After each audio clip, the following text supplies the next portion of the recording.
So here's a brief overview of what I call the perfect B2B SaaS landing page. And this is as a form of a template, so well, feel free to use it. Yet I'll be showing you the whole template and go through the why behind each section and each line, basically, so you understand, well, how that works. So let us start with the hero section. So this is the first thing that people see when they land on your website. And a few things must happen. One, they must understand the value proposition, so who you are and what kind of outcome they could get. Two, they must have an authority frame put onto them. So they must see that you are not just, a small startup that you've just started. They need to see that you already have clients that already trust you, or at the very least, if you don't have a big amount of clients, you could use their own social proof. So for example, were they featured in Forbes, etc., etc. And something also of crucial importance is this part. So on the right hand column, there should be a video, either in the format of a video sales letter or a simple product showcase. Why? Well, because not every prospect likes consuming information in the form of reading text. Most people, they would certainly appreciate while watching a video.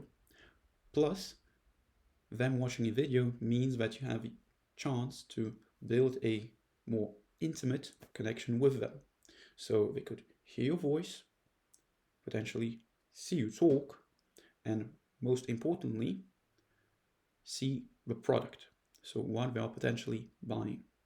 So how do you use it? What is the workflow like? Etc., etc. And also, this is a great place to reinforce the outcome, build a story from where they are now, where they want to go, so their dream outcome or dream future state, and how you, the company or the product, fit as the bridge. And by doing that, you increase the chances of them being interested dramatically, as storytelling in SaaS is a thing that isn't very much used or underutilized. And then you have the menu, well, standard menu, and a fixed element with them knowing that you have a lead magnet, so some kind of ebook, guide, tool, etc., that they can opt in. And this is how the pop-up should look like. And plus, it can appear like, let's say, when we reach like 50% of the page. As thing is, not every prospect will commit straight away. Like they aren't obliged to sign up or book a demo, etc. And your job is to use the landing page and the lead magnet to capture as much traffic as possible and to leverage it. So if you have an email, well, you can chuck them into a segmented sales funnel where you build the relationship deeper. Or you could use their email to find, for example, their LinkedIn and message them there and, start a conversation. So here, this is quite a standard, just an image of what the lead magnet is. Then the value proposition, a few bullets on what we are getting. And, a simple, capture form with a CTA. Then I digress a bit as to finish the hero section. This is the most crucial part. This is what I call the social band, and this builds the authority frame. So introduce your best clients, show like how many clients are using you or your product, etc. As this will, as I've said, install the authority frame. So everything that you tell afterwards or showcase the chances of, well, the prospects, while taking this information in without any mental resistance, is much higher. Then we have the problem section. This is an interesting one, as not many people use it, yet this is the best way to actually position yourself, or to actually, how should I put it, show why you matter. So you either show what kind of problem they have and what type of pain that is causing them, or if you are bold enough to acknowledge that you have competitors, you can easily position yourselves as the better alternative. As for example, you could point out some flaws that other products have and juxtapose it with your product. And from now on, each section has a testimonial to reinforce the authority frame. Then comes the feature section, well, feature/benefits section. Yet, here's the thing. You don't need to list out each feature, as I'm sure that you could condense all the information about your product into 3 to maximum 5 features that are the quintessential to the prospect to get to where they want, to their ideal state.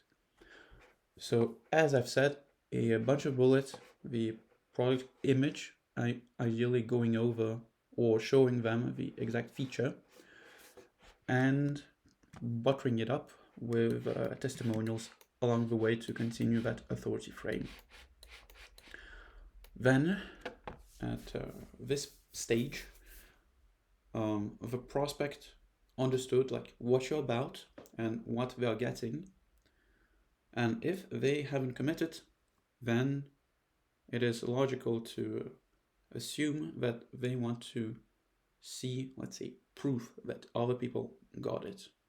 And this is why we have case studies, and this is why we could also use some microcopy to reinforce the fact that other people got results.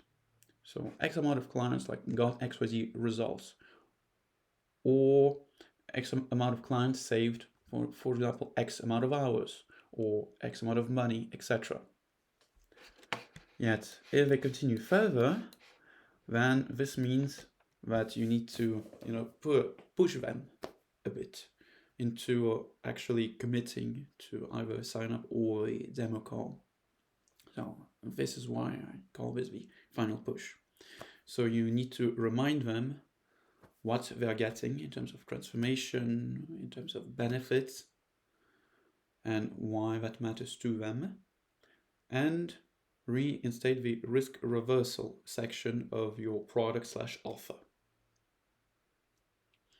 And it would be wise to also have a secondary CTA, which is, let's say, more non-obliging.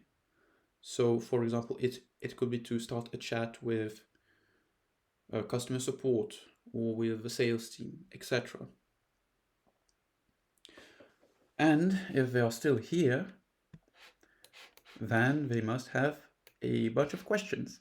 So the final section of the landing page, well, according to my template, is an FAQ section where you list the most common ones that you got from, let's say, leads or your customers, and then you just answer them. And of course, do not forget to include CTAs for your prospects to actually, commit to booking something or to asking a question. Well, in short, this has been a brief overview of what I think is the best template for any B2B SaaS. Something to keep in mind is this is just the base version, as you can opt out of any section or include all the sections, additional sections, so that it makes sense in your unique case. Yet here it is, and I think I've done a pretty decent job of explaining each section and what it does on a strategic level. If you have any questions, then feel free to either comment or to reach out to me on LinkedIn.